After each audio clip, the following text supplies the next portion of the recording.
हम class 10th का English का फर्स्ट चैप्टर है जनवरी 9। इसका हिंदी में आया था कहानी पूस की रात।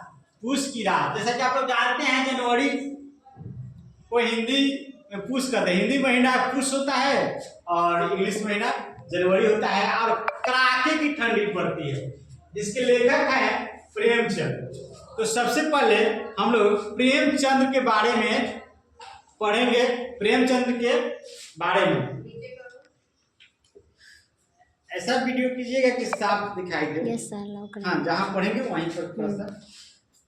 धनपत राय, इनका ओरिजिनल नाम था धनपत राय। 1880 से 1936 तक, यानी 1880 में जन्म हुआ, 1936 में मृत्यु हुई। Born in Varanasi on July 31, 1880। इनका जन्म हुआ 1880 में और बगले वाराणसी में। धनपत राय का जन्म हुआ 1880 में और बगले वाराणसी में। 31 जुलाई 1880 में इनका जन्म हुआ। वाज ये prolific writer of both Hindi and Urdu, और ये उर्दू में भी लिखते थे और हिंदी में भी लिखते थे। ये उर्दू में भी लिखते थे और हिंदी में भी लिखते थे। तो आप लोग कहेंगे कि ये इंग्लिश में तो कहाँ से आ गया। देखिए, ये कहानी इनका जो है इंटरेस्टेड कहानी है, अच्छे कहानी है। जो अच्छे कहानी होते हैं, इंपॉर्टेंट कहानी होते हैं, वो जो है उसका ट्रांसलेट दूसरे भाषा में भी कर दिया जाता है। तो ये हिंदी में जो है ट्रांसलेट किया गया, इंग्लिश में ट्रांसलेट किया गया है। He changed his pen name to Premchand after his book सोजे वतन was banned by then British government. जब ब्रिटिश गवर्नमेंट सोजे वतन पर लगाया बैन, तो ये अपना चेंज कर लिए नेम। जब ये लिखे सोजे वतन तो अंग्रेजों ने कर दिया खोजे वतन। जब ये सोजे वतन लिख दिए तो अंग्रेज इनको खोजने लगा। अंग्रेज इनको खोजने लगा। किस लिए? मारने के लिए, फांसी देने के लिए। उस समय जब अंग्रेज का जमाना था तो अंग्रेजों का मनमाना था। वे क्या करते थे कि जो भी देश की बात करता था, राष्ट्र की बात करता था, एकता की बात करता था, भारतीय की बात करता था, भारतीय संस्कृति की बात करता था, उसको जो है तो क्या करता था, या तो जेल में बंद करता था, नहीं तो फांसी देता था। तो जब वो लिखे सोजे वतन तो अंग्रेज करने लगा खोजे वतन। तो उनका नाम चेंज कर लिए। क्या नाम? उनका नाम हो गया चेंज। क्या नाम हो गया? प्रेमचंद। नाम क्या हो गया? प्रेमचंद। धनपत राय बन गए प्रेमचंद। तो आप लोग प्रेम से पढ़ेंगे आगे। He wrote about the realities of life and the various problems faced by the common man in a turbulent society।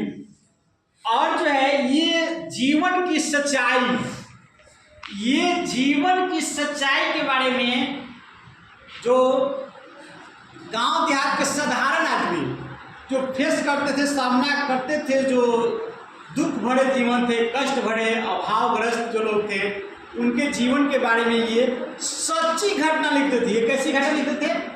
सच्ची घटना।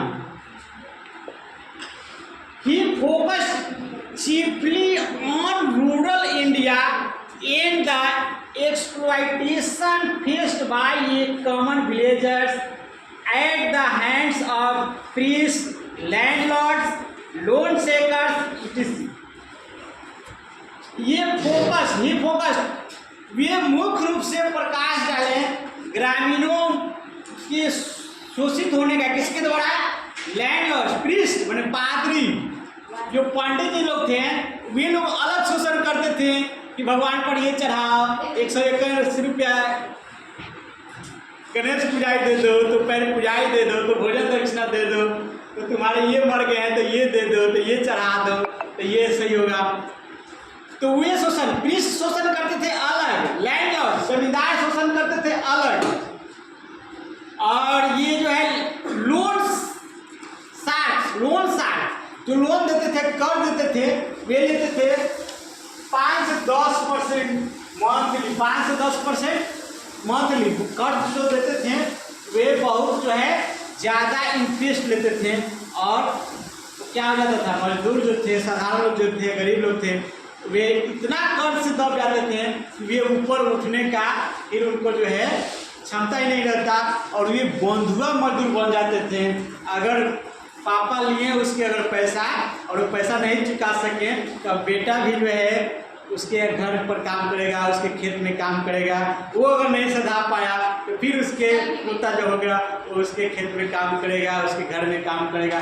तो इस तरह से हो जाते थे लोग बंधुआ मजदूर। इसको क्या बोलते थे, बंधुआ मजदूर। He also emphasized on the unity of Hindus and Muslim। और वे हिंदू और मुस्लिम के बीच जो दरार था, जो अंतर था, जो डिफरेंस था, जो अनेकता थी, जो गलत भावना थे, उसको भी जो है वे इस पर भी प्रकाश डाले। Some of his well known words are गोदान, गबन, कर्मभूमि, प्रतिज्ञा etc।